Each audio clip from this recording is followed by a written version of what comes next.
Negeri ini memanggilmu kawan, belajar bergerak berbagi untuk negeri, guru penggerak majukan pendidikan, guru penggerak menghamba pada murid, kreatif rancang pembelajaran, hargai potensi tingkatkan prestasi, lahirkan profil pelajar Pancasila. Belajar bergerak berbagi untuk negeri, kita menjalin kolaborasi.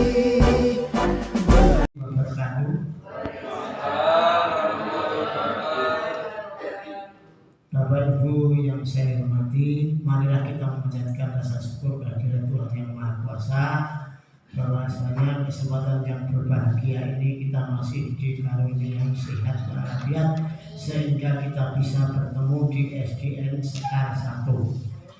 Tak lupa sholawat dan salam marilah kita aturkan kepada junjungan kita Nabi Muhammad SAW yang telah membimbing kami dari zaman tidak enak menjadi zaman yang lebih bagus ini. Mudah-mudahan kita sampai hari akhir kita masih diakui sebagai umatnya. Bapak Ibu yang saya hormati, saya ucapkan rasa terima kasih kepada Bapak Mujahidin yang telah membawa nama harum SDN Sekar 1. Mudah-mudahan diminasi budaya positif ini bisa berjalan lancar dan kita teman-teman mudah-mudahan bisa seperti Bapak Mujahidin. Saya sebagai orang tua mendoakan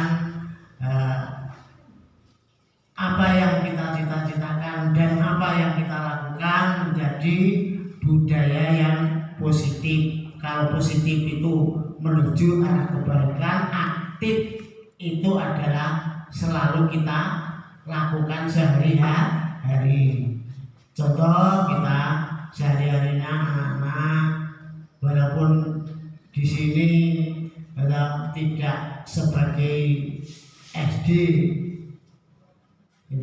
MI, tapi ternyata setiap hari kita bisa melakukan yaitu menjalankan pembacaan surat-surat pendek. Nah, itu perlu kita dukung. Yang mudah-mudahan selanjutnya karena keaktifan Bapak Ibu, dukungan Bapak Ibu mudah-mudahan menjadi lancar dan sebagai tindak lanjut menjadi yang terbaik.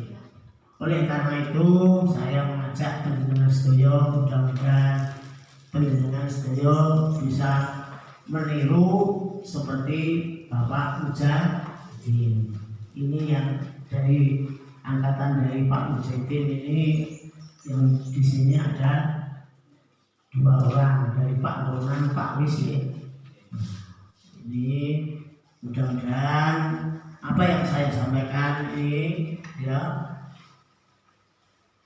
tidak hanya berhenti di sini, tapi saya mengharapkan seterusnya menjadi yang positif, menjadi yang aktif. Karena itu positif berarti keaktifan sehari-hari jangan kita lupakan, tetap berjalan lancar. Untuk ini saya hanya sekedar sebagai pembuka, nanti biar dilanjutkan oleh Pak Mujahidin arahnya kemana. Ya, saya sebagai orang tua mendukung sepenuhnya kegiatan ini supaya lancar. Untuk hari ini tanggal 26 Januari tahun 2023 diseminasi budaya positif, kami nyatakan dibuka. Sekian dan terima kasih. Ya. Selanjutnya Bapak Mujahidin, saya hanya sekedar mendampingi. Ya, tindak lanjutnya bagaimana? Saya akhiri. Assalamualaikum warahmatullahi wabarakatuh.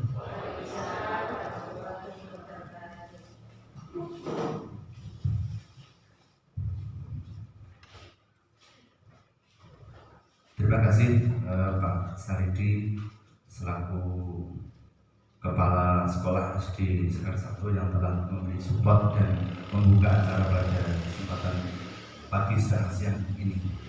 Langsung saja, Assalamualaikum warahmatullahi wabarakatuh. Yang saya hormati Bapak Kepala Sekolah SD Negeri Sekar 1, Bapak Ibu Guru SD, Bapak Ibu Guru TK, serta Bapak Ibu Guru di gugus 1 yang saya hormati dan saya banggakan. Puji syukur kehadirat Allah Subhanahu wa Ta'ala, pada kesempatan pagi setengah siang ini kita bisa berkumpul di SD Negeri Sekar 1 dalam keadaan sehat walafiat, insya Allah sehat lahir dan batin. Sholawat dan salam mari kita hadiahkan kepada junjungan kita Nabi Agung Muhammad SAW. Mudah-mudahan kita semua yang hadir di sini diakui sebagai umatnya dan kelak mendapat syafaat dunia lebih besok di yaumul kiamah. Amin. Langsung saja mohon izin Pak Saridi dan Bapak Ibu Guru yang hadir pada kesempatan pagi hari ini, saya akan mengadakan diseminasi budaya positif dari modul 1.4 yang telah saya pelajari selama 2 bulan kemarin. Pada kesempatan pagi setengah siang ini, istilahnya saya ingin menggetok telurkan budaya positif yang telah kami dapat agar bisa tersampaikan kepada komunitas yang ada di sekitar saya, khususnya adalah untuk komunitas yang ada di SD Negeri Sekar 1, dan nanti mudah-mudahan bisa berkembang ke komunitas di gugus atau mungkin di korwilnya. Pada kesempatan pagi hari ini, yaitu terkait budaya positif yang akan kita bahas. Dan perkenalkan, saya sudah kenal Mujahidin dari CGP Angkatan 7 BPGB Jawa Timur, yang mana telah mengikuti program PGP selama 2 bulan dan insya Allah akan berlanjut besok bulan Februari sampai bulan Agustus. Mohon doanya kalian kekuatan. Untuk budaya positif, kira-kira mungkin Bapak Ibu juga sudah pernah mendengar kata-kata positif. Budaya positif berarti adalah perilaku-perilaku positif yang akan kita bahas dan kita kupas pada kesempatan pagi hari ini. Akan kita samakan persepsi dan kita tarik benang merah budaya positif apa yang akan kita kembangkan di kelas saya yang sudah saya kembangkan, dan harapannya nanti bisa melebar ke kelas-kelas yang lain. Nanti satu sekolah kita samakan budaya positifnya. Apakah mana budaya positif? Apa contoh penerapan budaya? Ini kata kalimat pemantiknya yang akan kita bahas. Apa contoh penerapan budaya positif yang telah kita terapkan? Mungkin tanpa disadari ibu bapak sudah melaksanakan budaya positif, namun tidak terasa itu sudah kita laksanakan. Ini hanya pada kesempatan pagi setengah siang ini hanya untuk menebalkan terkait pemahaman budaya positif yang ada di benak ibu bapak. Jadi yang apa makna budaya positif dan contoh penerapannya apa yang bisa kita terapkan di lingkungan kelas kita di lingkungan sekolah kita. Budaya positif di sekolah yaitu nilai-nilai dan kebiasaan-kebiasaan di sekolah yang berpihak pada peserta didik agar mereka dapat berkembang menjadi pribadi yang kritis, penuh hormat dan tanggung jawab. Kebiasaan-kebiasaan yang di sekolah yang berpihak pada peserta didik.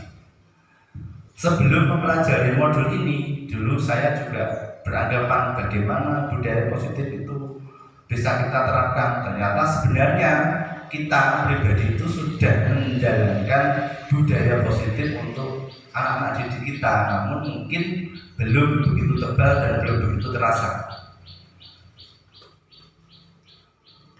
Perubahan paradigma filosofi menurut Ki Hajar Dewantara, Bapak Pendidikan kita, bahwa filosofi pendidikan yaitu bukan tabula rasa atau kertas kosong. Semua anak terlahir dengan bakat masing-masing, unik. Kita sendiri mungkin mengalami bahwa peserta didik kita itu mempunyai kesukaan yang berbeda-beda, mempunyai hobi yang berbeda-beda, mempunyai bakat yang berbeda-beda. Nanti bisa dikatakan unik. Nanti kita diminta, kalau menurut filosofi KHD-nya, kita itu diminta untuk menuntun anak didik kita. Bakat yang berbeda-beda itu bagaimana kita mengarahkannya. Itu PR untuk kita semua, untuk saya pribadi dan untuk Bapak Ibu semua. Budi pekerti, tugas guru menuntun bakat tersebut agar tumbuh dengan selamat dan bahagia. Nah, maksudnya bagaimana? Seandainya anak itu tidak kurang begitu menonjol di bidang hitung, misalnya matematika, jangan terlalu dipaksakan untuk bisa matematika. Siapa tahu peserta didik itu mempunyai bakat yang lain. Ini yang saya alami pribadi. Itu ketika mengenai anak, jika kok tidak bisa istilahnya nilainya rendah, itu saya beranggapan mana ini berarti kategorinya rendah. Padahal tidak boleh seperti itu. Kalau menurut Ki Hajar Dewantara, guru itu ibarat petani, anak ibarat biji jagung. Apa maksudnya? Guru adalah sebagai petaninya, anak itu sebagai biji jagung. Tergantung biji jagung itu bagaimana petaninya itu mengolah, bagaimana anak guru itu mengolah kemampuan yang ada pada anak, seperti itu. Dalam kemudian yang selanjutnya adalah kodrat alam dan kodrat zaman. Mungkin Bapak Ibu apakah sudah pernah dengar kodrat alam, kodrat zaman? Dalam mengajar kita diminta untuk mengacu kodrat alam dan kodrat zaman. Itu tanpa disadari, itu sudah kita rasakan, Bapak Ibu. Contoh, misalnya pembelajaran matematika yang dulu kita menghitung dengan manual, sekarang ada beberapa banyak metode yang bisa kita pakai sesuai dengan zamannya sekarang. Nanti kodrat alamnya tergantung di sekar ini yang menonjol apa. Tidak harus misalkan anak-anak di sekar harus dipaksakan bisa pandai dalam berenang, soalnya di sekar tidak ada bengawan, tidak ada laut. Tapi pelajaran renang itu akan penting dipelajari bagi mereka yang tinggal di daerah Tuban, daerah yang dekat bengawan, seperti itu. Jadi nanti sesuai dengan anaknya itu bakatnya apa. Nah, kodrat zamannya sekarang kan zamannya teknologi. Berarti kita harus memacu bagaimana mengkombinasikan antara kodrat alam dan kodrat zaman, berpihak pada anak. Itu juga sudah sering kita laksanakan. Kita kalau berpihak pada anak itu mudah. Maksudnya apa? Anak itu biar mengeksplor sendiri, guru tinggal mengarahkan saja. Misalkan kita belajar terkait ASEAN, tidak usah sekarang kalau diterangkan ASEAN itu negara yang berada di kawasan Asia Tenggara, kemudian anggotanya ini nggak usah. Kita buat bagaimana anak itu merasakan sendiri, berpihak pada anak. Bagaimana? Kita buat kelompok, kita bagikan, kemudian biar dia mengekspos sendiri, menemukan seperti yang sudah saya terapkan seperti itu. Dia menemukan aset ada apa saja, biar dia mengetahui sesuai dengan kemampuannya masing-masing. Nah, tujuan filosofi KD yaitu bahwa pendidikan itu adalah menuntun segala kodrat yang ada pada anak agar mereka dapat mencapai keselamatan dan kebahagiaan yang setinggi-tingginya, baik sebagai manusia maupun sebagai anggota masyarakat. Oleh sebab itu, pendidik hanya dapat menuntun tumbuh atau hidup kekuatan kodrat yang ada pada anak agar dapat memperbaiki lakunya, bukan dasarnya. Hidup dan tumbuh kekuatan kodrat anak. Dalam menuntun laku dan pertumbuhan kodrat anak, KHD mengibaratkan peran pendidik. Tadi sudah saya singgung, ada sebagai seorang petani, anak sebagai tanamannya. Bagaimana kita mengolah tanah, mengolah jagung itu biar tumbuh dengan baik, nanti akan hasilnya baik. Anak-anak seperti biji tumbuhan yang disemai dan ditanam oleh Pak Tani atau Pak Tukang di kebun di lahan yang telah disediakan. Anak-anak itu bagaikan bulir-bulir jagung yang ditanam. Bila jagung ditempatkan di tanah yang subur, mendapat sinar matahari dan pengaruh yang baik, maka meskipun biji jagung adalah bibit jagung yang kurang baik dan berkualitas, dapat tumbuh baik karena perhatian perawatan dari tanah. Saya lanjutkan karena tadi listriknya mati. Meskipun biji jagung itu disemai pada tanah yang subur, tetapi perlakuan si Pak Tani tadi kurang maksimal, maka juga hasil yang kita dapat juga akan tidak maksimal. Kalimat ini mempunyai makna yang sangat bermakna bagi kita sebagai seorang pendidik. Berarti tanggung jawab kita sebagai pendidik sangat berat, mengembangkan laku pada anak yang ada. Bagaimana kita harus punya PR besar mengantarkan peserta didik agar mencapai kebahagiaan dunia dan akhirat tadi. Maka dari itu kita sebagai seorang pendidik beranggapan seperti seorang petani untuk bagaimana memacu dan menggali potensi yang ada pada peserta didik kita. Perubahan paradigma untuk membangun budaya yang positif sekolah perlu menyediakan lingkungan yang positif. Lingkungan, berarti ini saya awali dari kelas yang positif, aman, nyaman, agar murid mampu berpikir, bertindak, dan mencipta dengan mereka merdeka, mandiri, dan bertanggung jawab. Lazimnya itu disiplin dikaitkan dengan kontrol. Dan hal ini kontrol guru dalam menghadapi murid. Bagaimana kita mengontrol perilaku yang ada pada siswa. Perubahan paradigma dari kontrol atau ilusi kontrol. Kegiatan kepalan tangan. Silakan misalkan berpasang-pasangan dua orang, kemudian menuliskan hal yang sangat berharga bagi Anda di kertas yang dibagikan. Letakkan di salah satu tangan Anda dan genggam benda sesuatu tersebut dengan segala kekuatan. Buatlah kepalan yang sangat kuat. Teman Anda akan mencoba dengan sekuat tenaga dengan berbagai cara untuk meminta agar mereka memberi benda tersebut, bisa membujuk, mengancam, menghadik, merayu, menyuap, apa saja agar dapat membuka kepalan tangan Anda. Apa yang terjadi?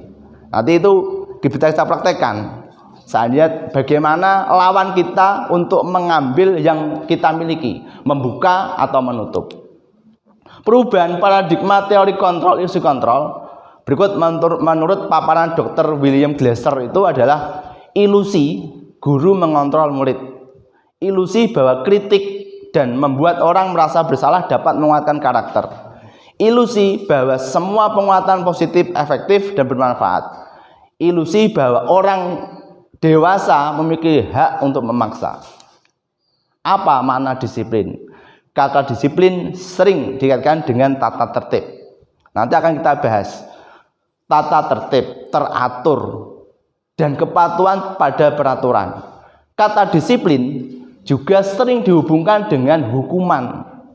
Padahal itu sungguh berbeda, karena belajar dengan disiplin kita harus dengan memberi hukuman, tidak harus memberi hukuman. Justru salah satu alternatif terakhir, dan kalau perlu tidak digunakan sama sekali. Hukuman itu nanti kita hilangkan. Ki Hajar Dewantara menyatakan bahwa untuk mencapai kemerdekaan atau dalam konteks pendidikan kita saat ini, dan untuk menciptakan murid yang merdeka, syarat utamanya adalah harus ada disiplin yang kuat. Disiplin yang bermaksud adalah disiplin diri. Nanti akan kita bentuk bagaimana dia mendisiplin diri sendiri tanpa ada hukuman. Yang memiliki motivasi internal, motivasi internal dari siswa tersebut. Disiplin bukan karena nanti saya takut dengan Pak Guru, saya takut dengan Pak Kepala Sekolah, saya tidak akan seperti itu. Nanti itu kita akan munculkan bagaimana motivasi internal yang ada pada siswa. Jika kita tidak memiliki motivasi internal, maka kita memerlukan pihak lain untuk mendisiplinkan kita. Seperti Bapak Ibu guru juga harus mempunyai motivasi internal, disiplin dari diri sendiri, bukan karena orang lain yang mendisiplinkan kita. Bapak pendidikan kita, Ki Hajar Dewantara, menyatakan bahwa di mana ada kemerdekaan, disitulah harus ada disiplin yang kuat. Sesungguhnya disiplin itu bersifat self-disiplin, yaitu kita sendiri yang mewajibkan kita dengan sekeras-kerasnya, tetapi itu sama saja, sebab jikalau kita tidak cakap melakukan self-disiplin, wajiblah penguasa lain yang mendisiplinkan kita. Jadi nanti harapannya kita itu disiplin dengan diri kita sendiri tanpa ada embel-embel yang lain. Nilai kebajikan universal. Nilai kebajikan universal sifatnya positif pada manusia yang menerapkan tujuan mulia yang ingin dicapai setiap individu. Nilai tersebut bersifat universal dan lintas bahasa, suku, bangsa, agama maupun latar belakang. Teori motivasi perilaku. Ada motivasi eksternal seperti yang saya bahas tadi, disiplin tadi. Motivasi eksternal itu apa? Untuk menghindari ketidaknyamanan, hukuman, apa yang terjadi apabila saya tidak melakukannya. Ada motivasi eksternal dari orang lain. Kemudian ada motivasi eksternal yaitu untuk mendapatkan imbalan dari orang lain. Itu juga termasuk motivasi eksternal. Kemudian yang motivasi internal yaitu untuk menghargai diri sendiri. Saya akan menjadi orang yang seperti apa jika saya melakukannya. Termasuk motivasi manakah menurut Anda? Kita asesmen diri sendiri. Saya dalam bekerja itu termotivasi diri sendiri atau eksternal. Tapi kalau saya pribadi itu merasakan motivasi itu kadang juga butuh dari motivasi eksternal. Keyakinan kelas, hukuman, dan penghargaan. Nanti kita akan bahas terkait keyakinan kelas. Itu sudah saya buat kemarin, saya praktekkan di kelas saya. Nanti ada dokumennya. Mengapa tidak peraturan saja? Mengapa harus keyakinan kelas? Mengapa kita memiliki peraturan kelas harus menggunakan helm bila mengendarai kendaraan roda 2? Mengapa kita memiliki peraturan 3M menggunakan masker, mencuci tangan, dan menjaga jarak 1,5 meter itu zaman pandemi? Mengapa kita memiliki peraturan kelas harus datang tepat waktu pada saat mengikuti pelatihan? Untuk mendukung motivasi intrinsik, kembali ke nilai-nilai keyakinan lebih menggerakkan seorang dibandingkan mengikuti serangkaian peraturan. Keyakinan kelas adalah nilai kebajikan atau prinsip universal yang disepakati bersama. Jadi nanti kemarin itu anak-anak sudah membuat keyakinan kelas. Apa bedanya keyakinan kelas dengan peraturan kelas? Kalau yang saya alami zaman sebelum mengenal ini, kita taunya ya tata tertib kelas. Tapi sekarang berubah menjadi keyakinan kelas. Kalau keyakinan kelas itu siswa terlibat langsung. Dia membuat sendiri, kemudian diterapkan sendiri. Nanti ada videonya terkait tentang pembuatan keyakinan kelas. Keyakinan kelas saya misalnya di kelas harus menjaga kebersihan kelas. Dia buat sendiri, diterapkan sendiri. Tapi kalau peraturan kelas itu kan yang buat gurunya. Anak dipaksa untuk mengikuti peraturan yang ada. Nah, zaman untuk merdeka di kurikulum merdeka ini kita diharapkan bisa merubah. Jangan sampai memaksa anak untuk mengikuti kemauan kita, tetapi kita yang mengikuti kemampuan pada anak. Pembentukan keyakinan kelas. Keyakinan kelas itu bersifat abstrak daripada peraturan yang lebih rinci dan konkret. Keyakinan kelas berupa pertanyaan-pertanyaan yang universal. Pernyataan keyakinan kelas senantiasa dibuat dalam bentuk yang positif. Keyakinan kelas hendaknya tidak terlalu banyak sehingga mudah dipahami. Misal, saya siap berbicara sopan dengan Bapak Ibu guru.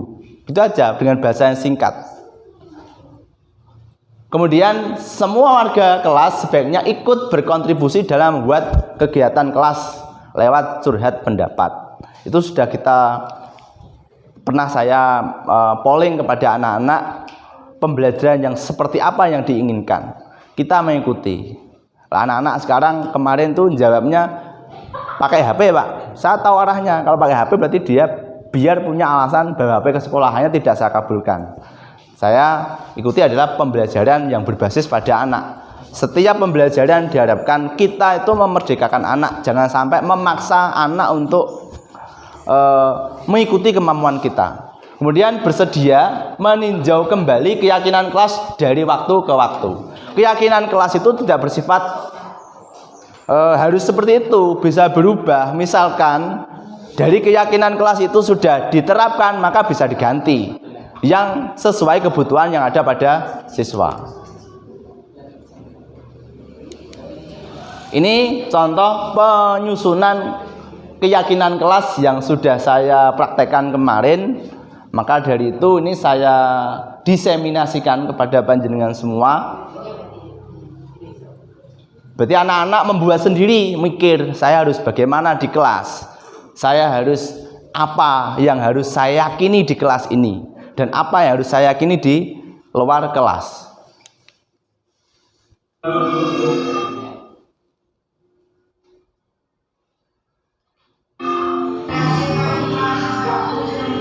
Ini proses kemarin terkait pembentukan keyakinan kelas. Jadi anak membuat sendiri keyakinan yang diyakini, kemudian ditempelkan dan dipraktekkan.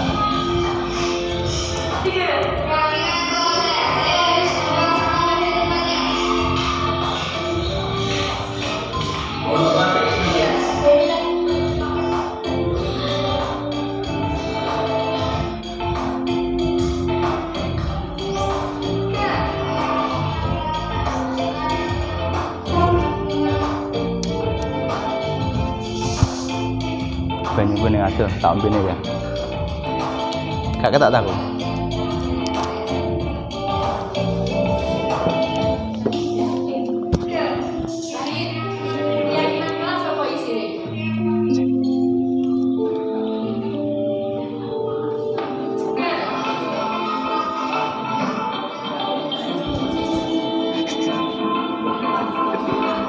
Mau tak jadi gue sing tahu.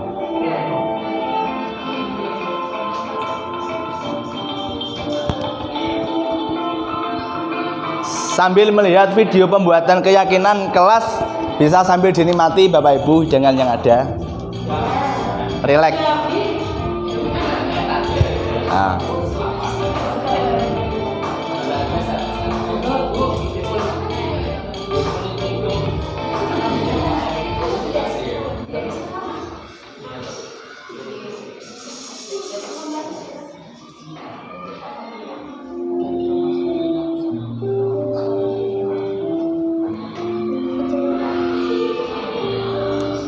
Oke, kita cepatkan ya.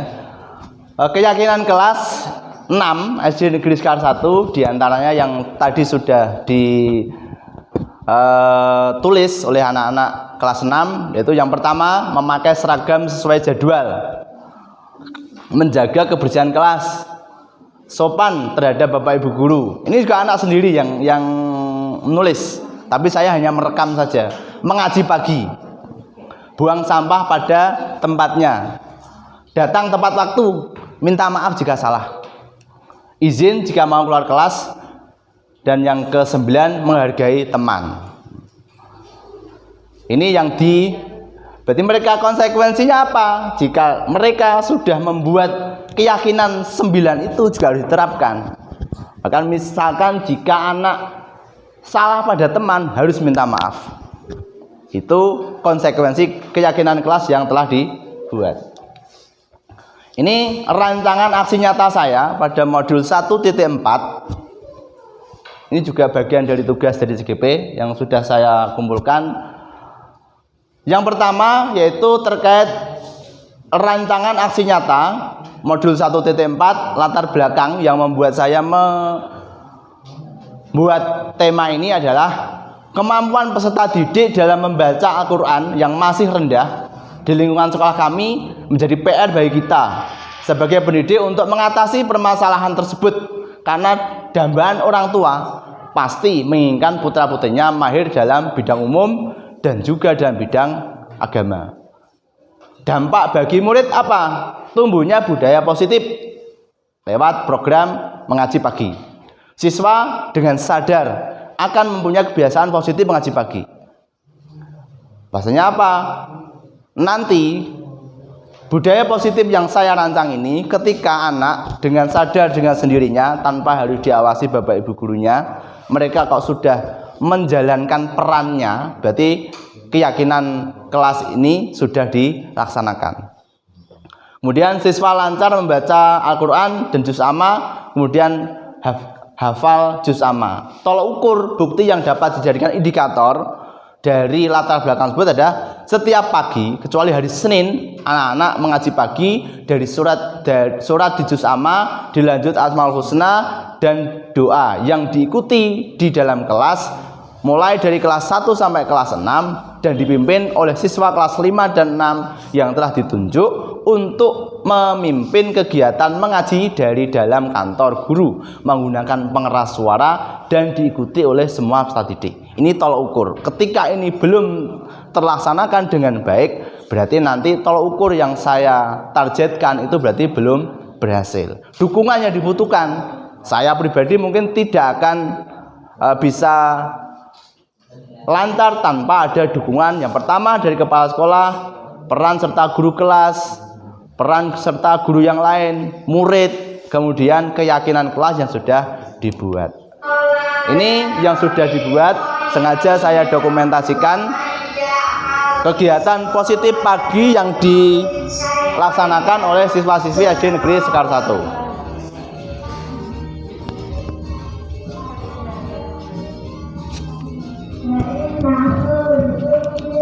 Ben mangkune ben sore. Kan duwe.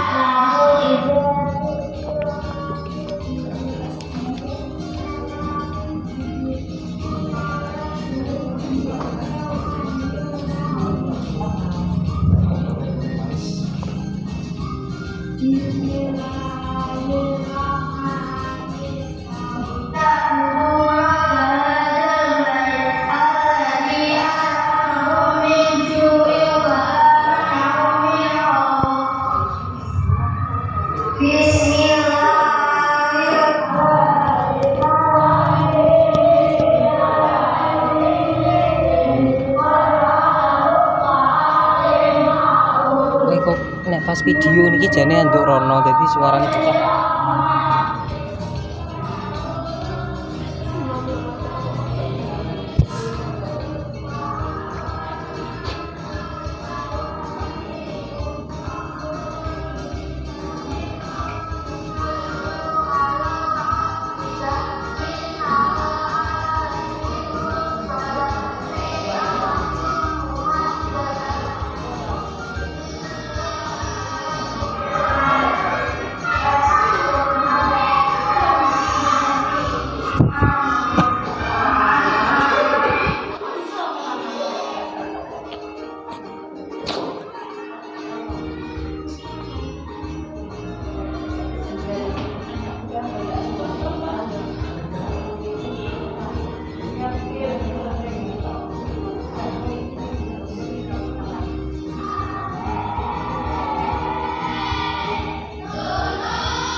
Oke ya, kita lanjut. Itu contoh kegiatan yang sudah kita terapkan di SD Negeri Sekar 1.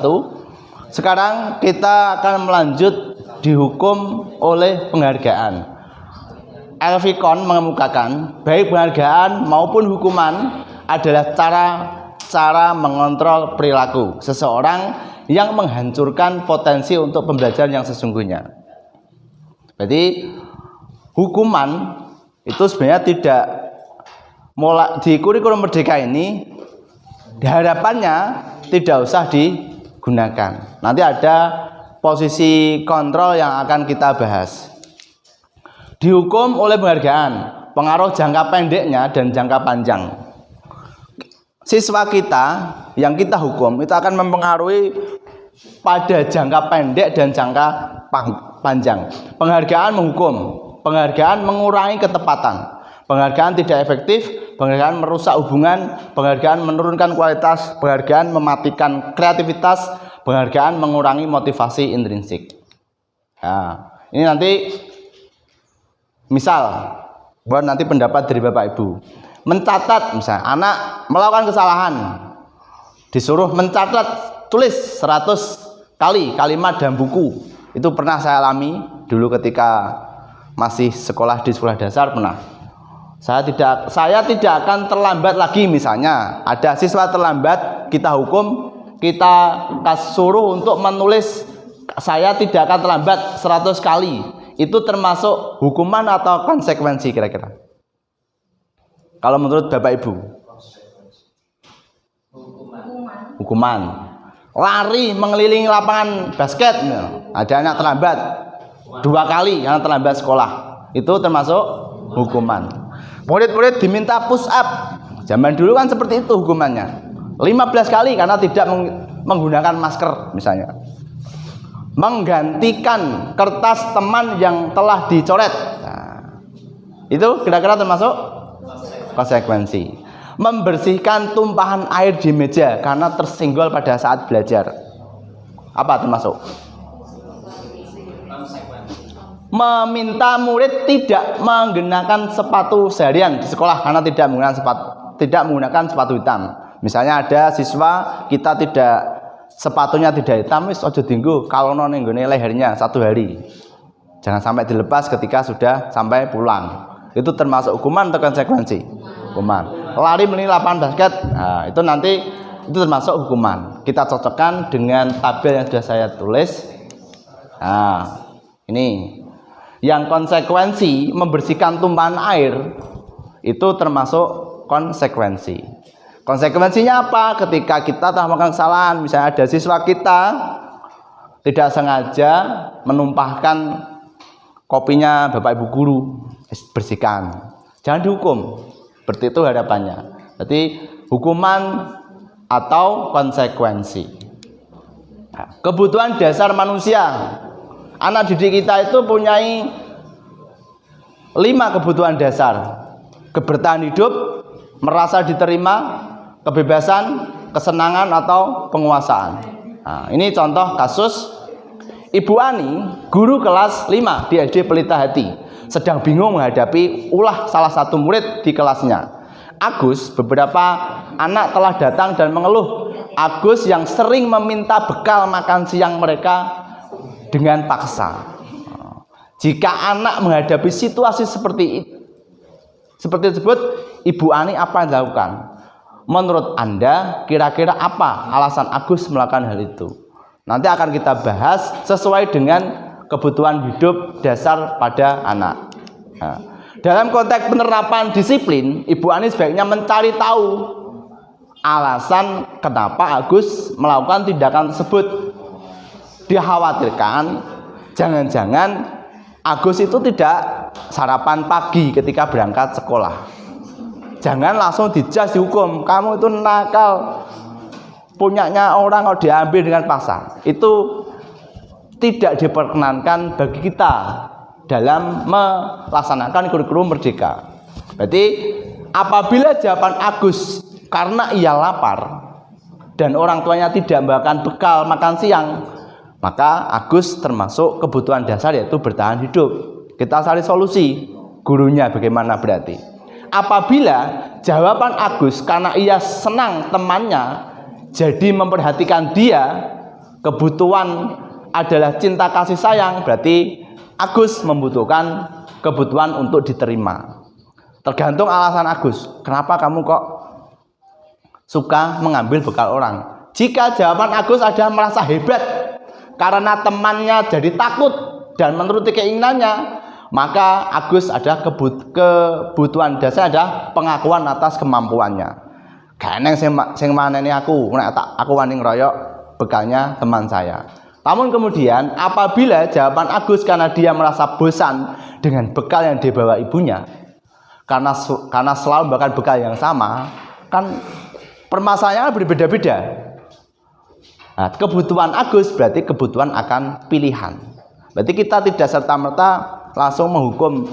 Kita cari tahu apa alasan Agus karena dia mengambil bekal temannya. Berarti kebutuhan dasar anak pada diri adalah kebutuhan bertahan hidup, merasa diterima, kemudian kebebasan, freedom, dan penguasaan. Kita lanjut. 5 posisi kontrol seorang guru. Ini akan kita bahas terkait hukuman. Ada 5 posisi kontrol yang ada pada guru. Nanti ada yang pertama adalah penghukum, pembuat merasa bersalah, teman, pemantau, atau manajer. Nanti kita yang sering kita lakukan, nanti mari kita muhasabah diri. Apakah nanti saya itu dalam mengajar itu sering menjadi penghukum, pembuat merasa bersalah, teman, pemantau, atau manajer. Ini ada tabelnya. Penghukum itu ciri-cirinya menghardik, menunjuk, menyakiti, menyindir. Kalau kamu tidak melakukannya, awas ya. Pernah itu seperti itu kita lakukan, saya sendiri. Ayo balik, gak balik, awas. Itu termasuk menghukum. Memberontak, menyalahkan orang lain, berbohong. Murid meletakkan guru di luar dunia berkualitas. Biar saja, nanti saja marah-marah lagi. Murid berkata, dampak pada murid mengulangi kesalahannya. Karena dengan menghukum itu, anak itu efisiensi untuk tobatnya itu lebih rendah daripada nanti kita menggunakan cara yang lain. Bisa-bisa jadi anak yang kita hukum akan merasa benci dengan kita sampai kita sudah tua ijek dibenci. Ada seperti itu. Kalau Pak Guru, biar aku tahu dihukum diling-ling sampai tua. Kemudian merasa bersalah, misalnya berceramah mengatakan seharusnya Bapak kecewa. Kamu seharusnya kamu tahu itu lelah sekali, mengatakan ibu stres, merasa bersalah. Anak dibuat untuk merasa bersalah dengan kesalahan yang ia lakukan. Teman, ketergantungan. Murid meletakkan guru sebagai seorang sangat penting di dunia berkualitas. Lemah, tidak mandiri, tergantung. Kemudian manajer mengajukan pertanyaan. Harapannya nanti mengajukan pertanyaan. Apa yang kita yakini?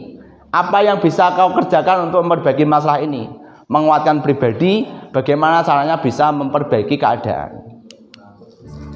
Ini posisi kontrol sebagai penghukum. Ada videonya, bisa dibersani Bapak Ibu.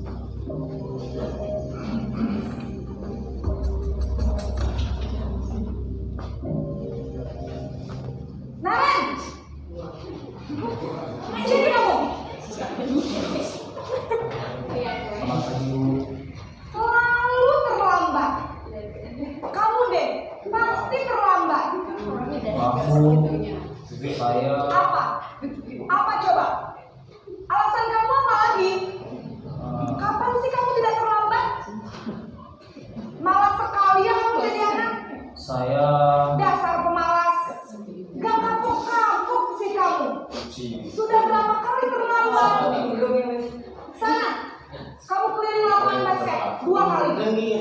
kenapa saya harus beli lapangan basket, Bu? Kenapa? Kamu melawan ibu. Berani-beraninya jawab. Sudah terlambat, masih berani jawab pula.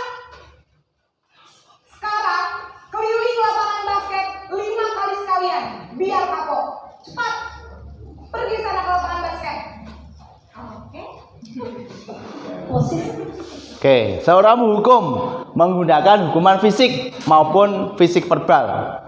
Nah, itu ketika guru berperan sebagai penghukum menggunakan kata-kata kasar, ada hukuman fisiknya, nada yang tinggi, mata melotot, jari menunjuk-nunjuk, itu contoh hukuman seorang guru sebagai penghukum.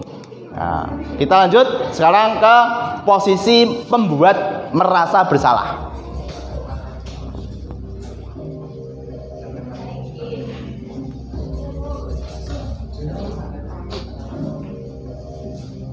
Naren,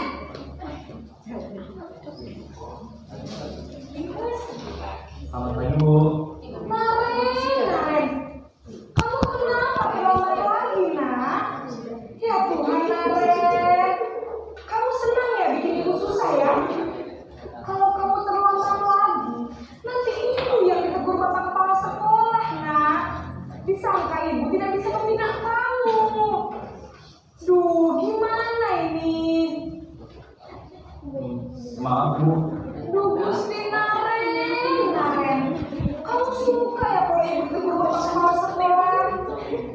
Terus, sekarang ibu harus tulis apa ya ketika absen? Ini kamu sudah sering terlambat loh. Ibu harus apa coba? Maaf, Bu. Maaf sekali. Ya sudah, lain kali jangan bikin ibu susah lagi ya nak ya. Ibu tidak apa-apa lagi kalau kamu di sini bisa jantungan kalau ibu tegur bapak kepala sekolah. Harus cepat ke kelas. Maaf ya, Bu. Maaf sekali. Oke, ini tadi adalah posisi merasa pembuat bersalah, lebih lembut daripada penghukum. Anak mungkin akan lebih mengena jika daripada kita menggunakan posisi penghukum tadi. Nadanya lebih rendah, anak akan dibawa untuk sadar dengan kesalahan mereka. Yang ketiga yaitu posisi teman. Nah,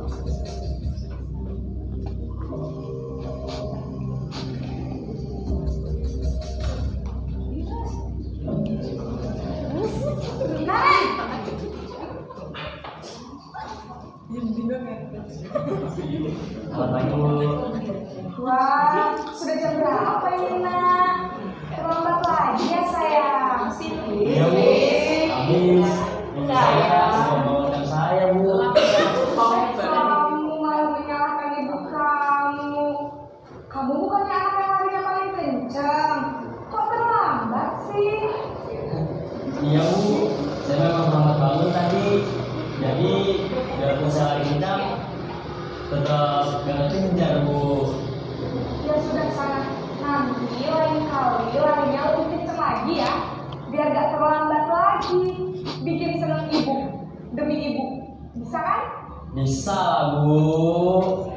Ya sudah sayang kelas. Ibu beresin urusan absen kamu. Kamu ini ada-ada saja. Oke, dalam posisi teman lebih halus lagi daripada posisi merasa bersalah. Dengan kata-kata, ayo bantulah demi bapak ya. Ayo ingat tidak bantuan bapak selama ini. Ya sudah, kali ini tidak apa-apa, nanti ibu bantu bereskan.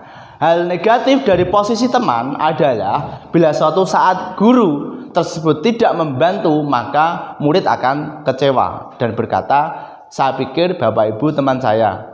Murid merasa kecewakan dan tidak mau lagi berusaha. Hal lain yang mungkin timbul adalah murid hanya akan bertindak untuk guru tertentu. Untuk guru yang lain mereka tidak. Mungkin manute kok mbek Pak Zen saja, mbek yang lain tidak. Ada tipe-tipe karakter anak seperti itu. Karena apa? Dengan salah satu gurunya mereka merasa diperhatikan. Merasa diperhatikan. Ini terakhir posisi pemantau atau monitor.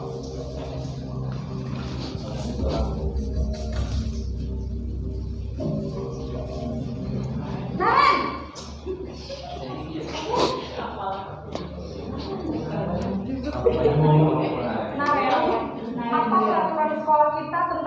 berapa kita harus masuk sekolah, nak? Kita harus di sekolah jam 7, Bu. Iya betul, sekarang sudah jam 7.20. Naren sudah tahu konsekuensinya jika terlambat hadir. Paham, Bu. Saya harus tinggal kelas pas jam istirahat selama 20 menit. Iya benar, konsekuensinya demikian. Jadi nanti jam 9.30 pas istirahat, kamu harus tinggal di kelas, kerjakan tugas tambahan untuk ketertinggalan kamu, ya? Baik, Bu. Oke. Memantau berarti mengawasi, bertanggung jawab terhadap perilaku anak. Nanti sanksi atau konsekuensi apa yang harus dilaksanakan peserta didik ketika melanggar konsekuensinya. Tadi sudah diperagakan dengan adegan Naren tadi. Kemudian yang terakhir adalah sebagai posisi manajer. Ini yang posisi yang paling baik yang bisa kita terapkan.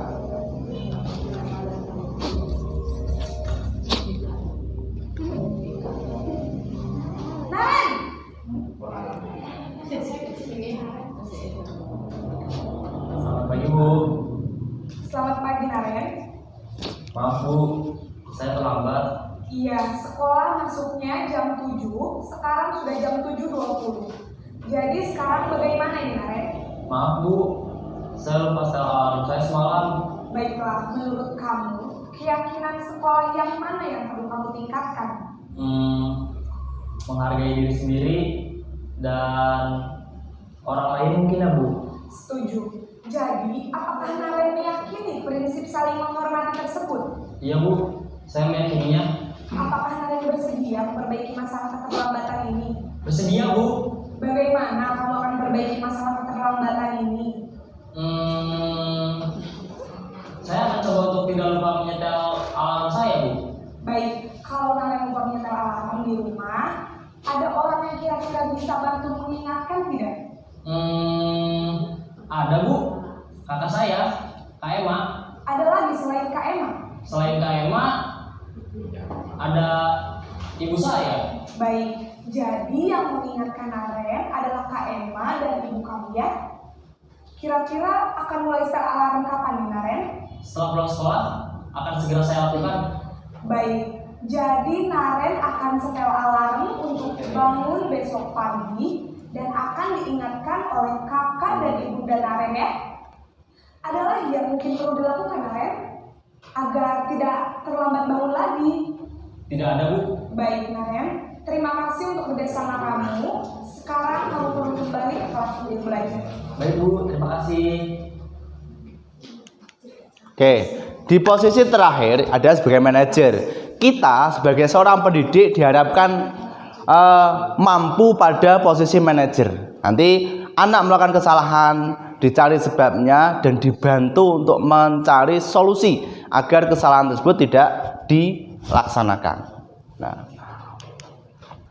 seorang manajer akan berkata, apa yang kita yakini? Apa kamu meyakininya? Anak diingat, di flashback ke belakang untuk mengetahui dan meyakini yang tadi buat. Kemudian diminta untuk memperbaiki dengan hal menunjukkan apa yang terjadi dengan dirimu. Tugas seorang manajer bukan untuk mengatur perilaku seorang, kita membimbing murid untuk dapat mengatur dirinya.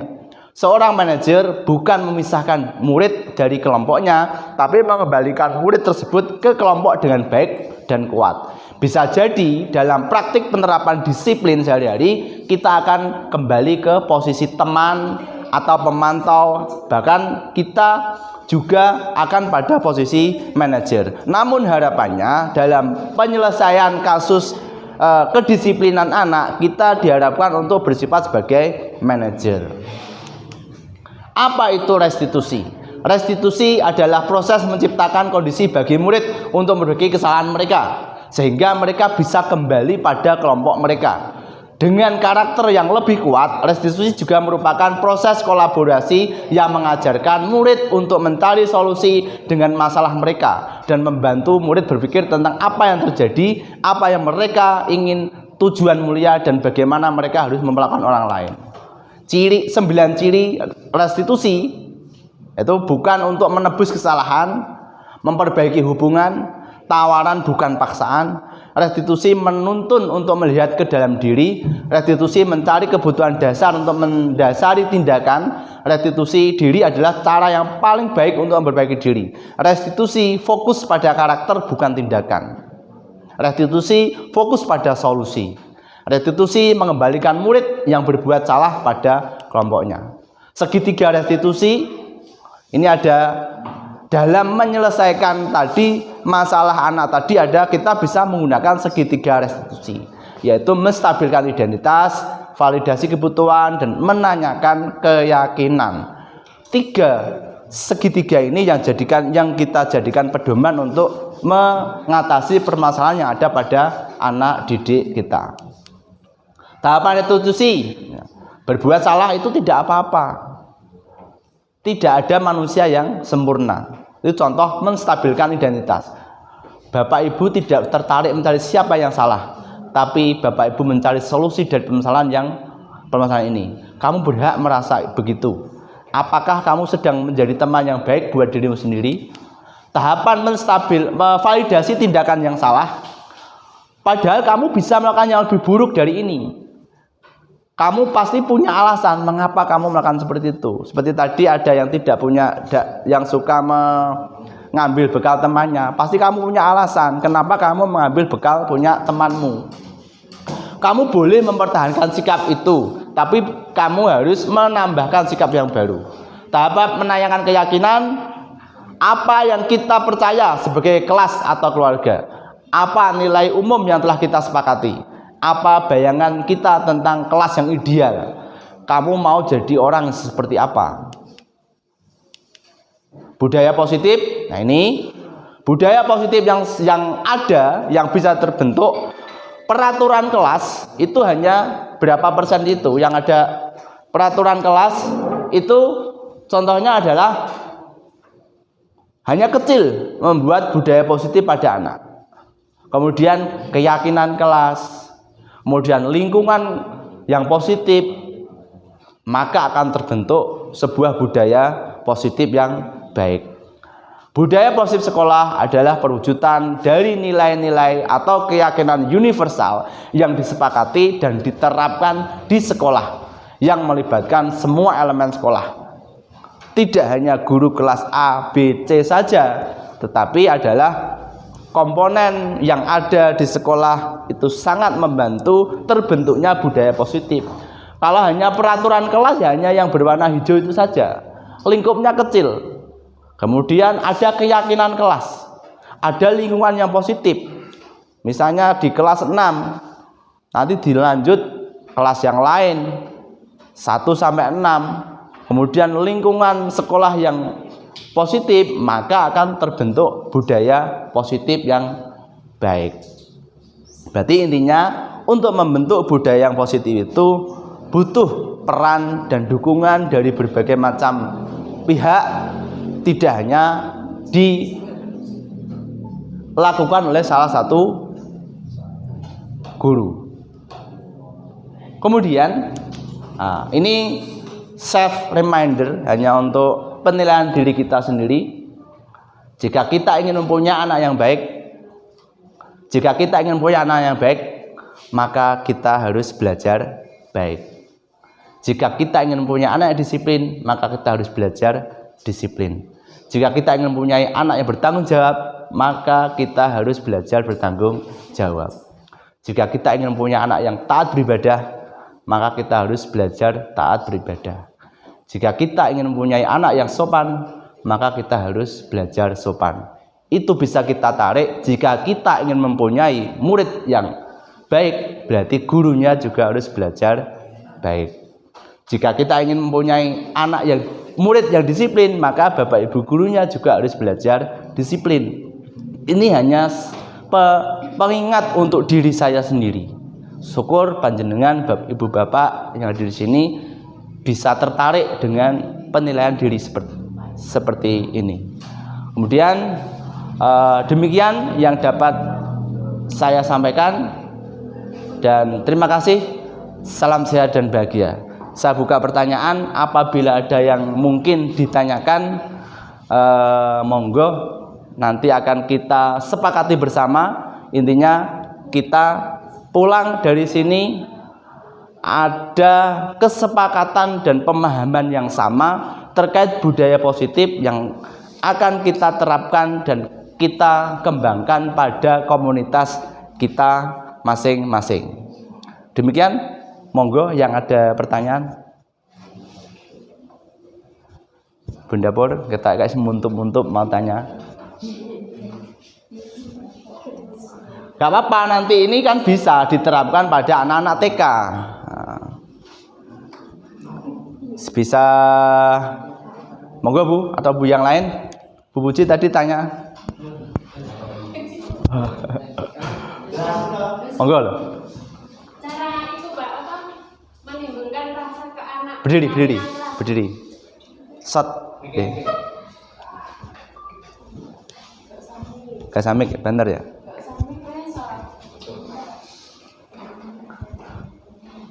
Monggo Bu. Cara menciptakan rasa keyakinan anak, keyakinan kelas ke anak bisa mengucapkan kalimat ini itu bagaimana? Oke, cara meyakinkannya. Ya, sampai anak itu keluar kalimat aku harus seperti ini di kelas. Oh ya. Aku harus seperti ini di kelas. Oke, terima kasih. Ada yang lain? Atau ini saya jawab dulu biar tidak lupa.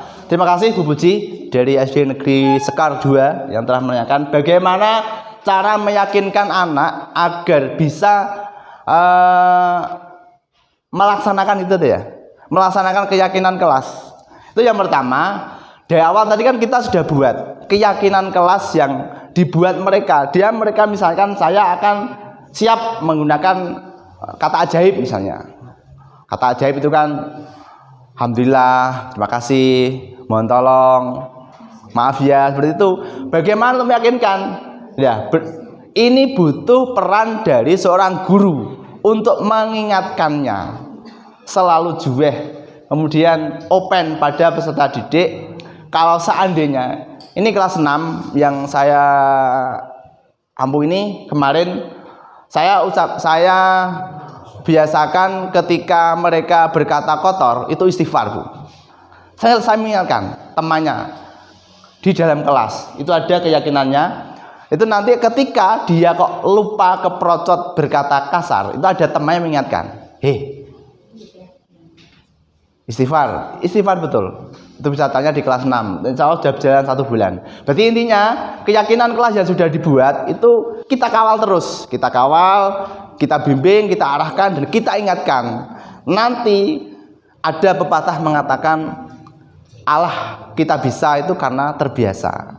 Kalau sudah terbiasa mereka akan belajar dengan sendirinya. Seperti itu mungkin jawabannya. Oke, makasih. Lain? Dapur? Mumpung masih buka ini.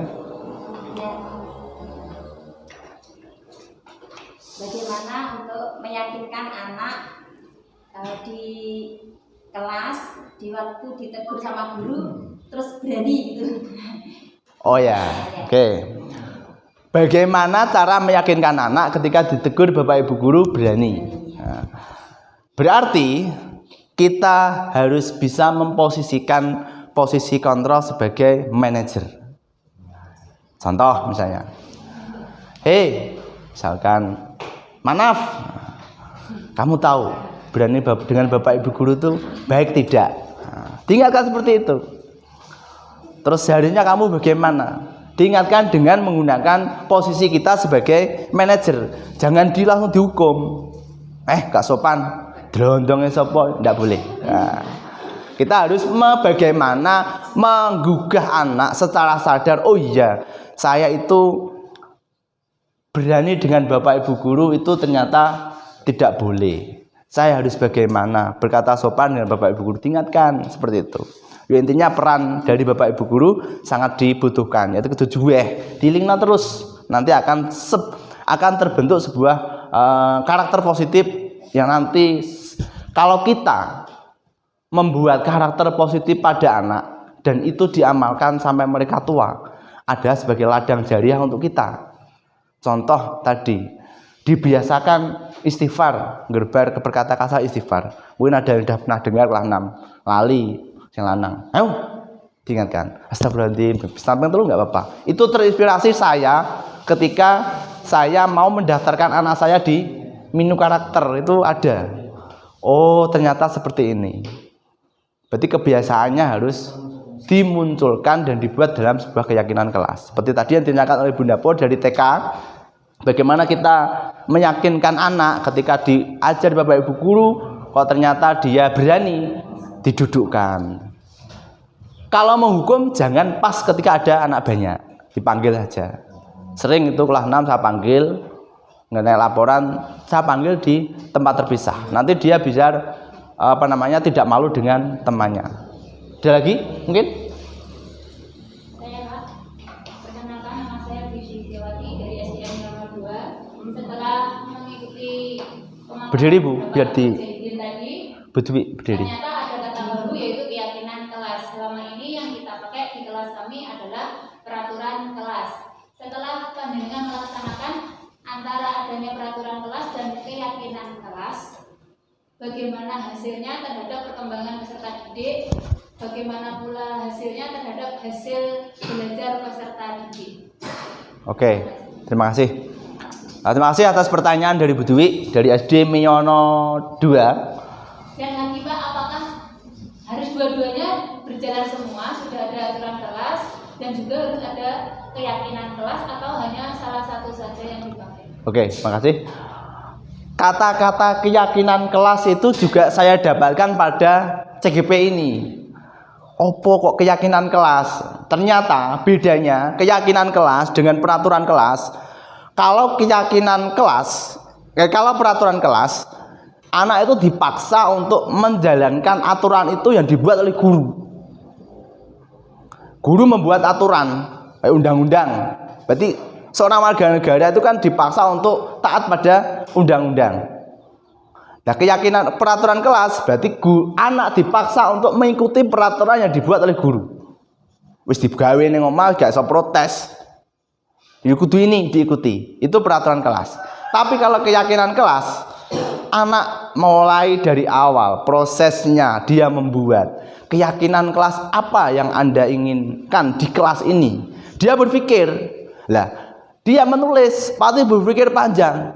Saya berani menulis, berarti saya ngonek gak ngelakoni gak yo saru. Akhirnya dia mikir milih keyakinan kelas yang ingin ia yakini dan ingin ia jalankan.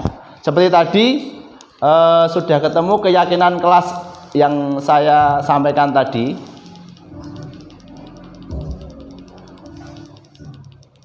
Bentar.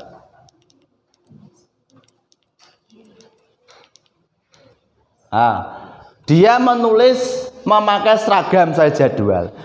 Dia sebelum menulis itu dia sudah berpikir, berarti aku nek nulis ini berarti saya harus memakai seragam, menjaga kebersihan kelas dan sebagainya. Bedanya tadi Bu Dwi, ketika keyakinan nek peraturan kelas itu anak dipaksa untuk mengikuti kita. Tapi kalau keyakinan kelas, anak yang memunculkan keyakinannya dan dia melakukannya. Ketika konsekuensi yang sudah dibuat kok tidak dijalankan, guru hanya mengingatkan, loh keyakinan kelasmu kan kamu harus datang tepat waktu, kenapa terlambat? Berarti kamu benar atau salah? Diyakini seperti itu. Terus untuk proses penggunaannya, selama ini, selama di semester 2 ini, semester 1 kemarin, Desember, November, Desember saya memakai, itu saya sudah tidak menggunakan peraturan kelas, tapi saya memakai keyakinan kelas. Terus efektivitasnya, kalau saya amati, itu hemat keyakinan kelas. Karena apa?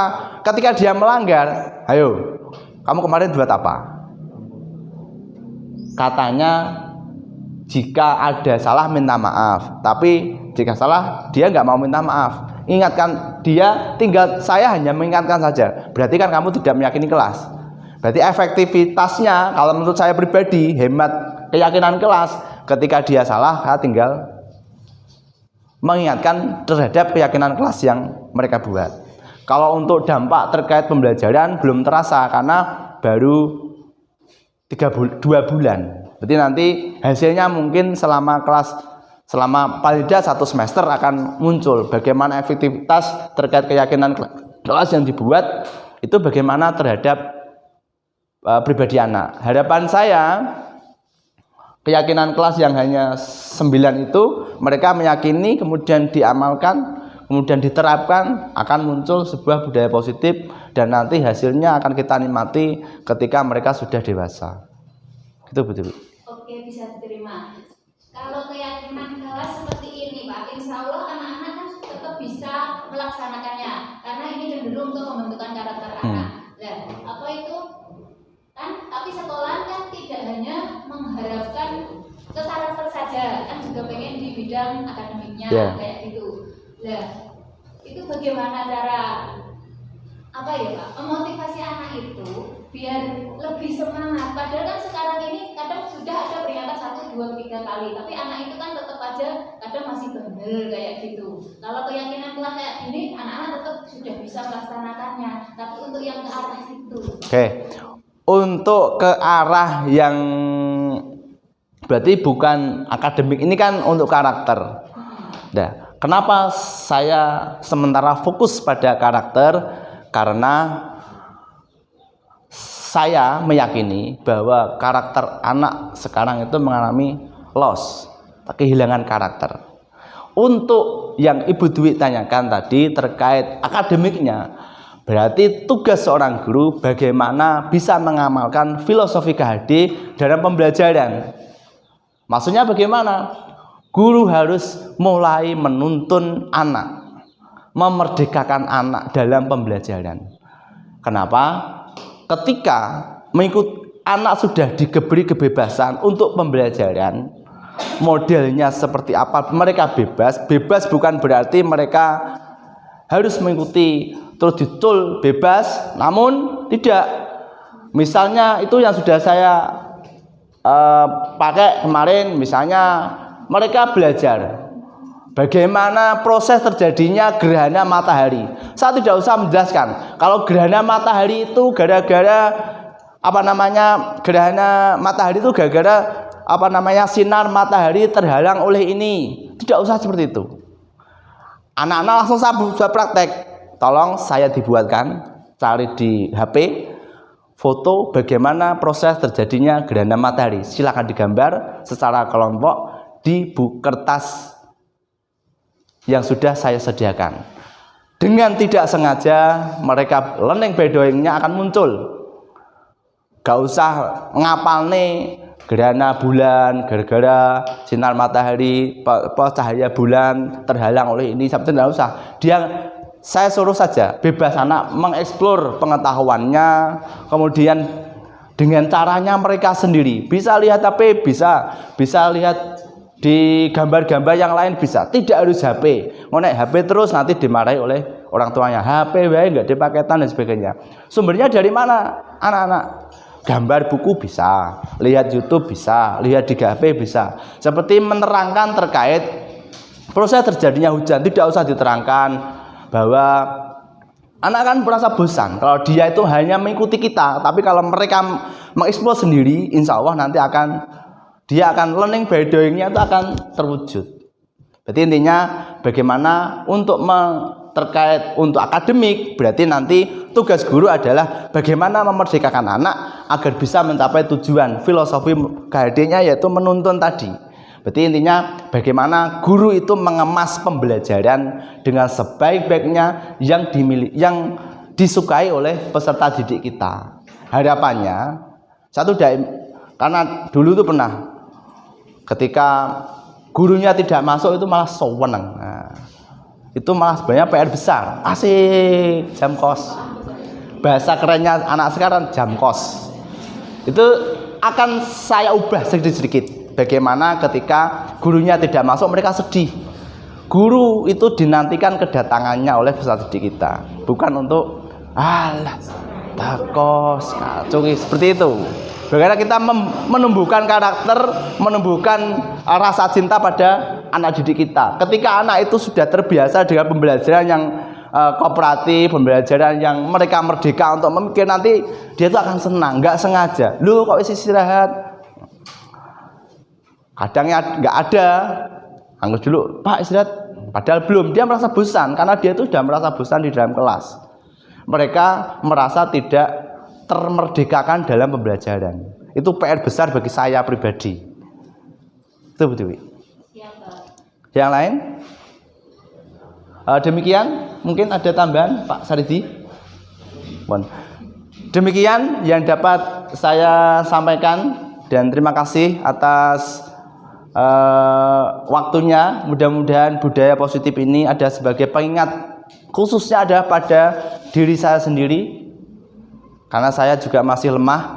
Dan mudah-mudahan budaya positif yang saya sampaikan tadi paling tidak bisa mempengaruhi panjenengan semua untuk melakukan budaya positif di sekolahnya masing-masing. Dan tujuan goalnya adalah kita punya amanat untuk anak-anak didik kita yang telah dititipkan oleh orang tua kita, dan bagaimana kita mengolah dengan baik. Itu yang dapat saya sampaikan, dan terima kasih atas perhatiannya. Mohon maaf apabila ada yang kurang pas, dan bukan saya menggurui, tapi saya hanya menyampaikan saya dapat lebih dulu, itu saja Bapak Ibu.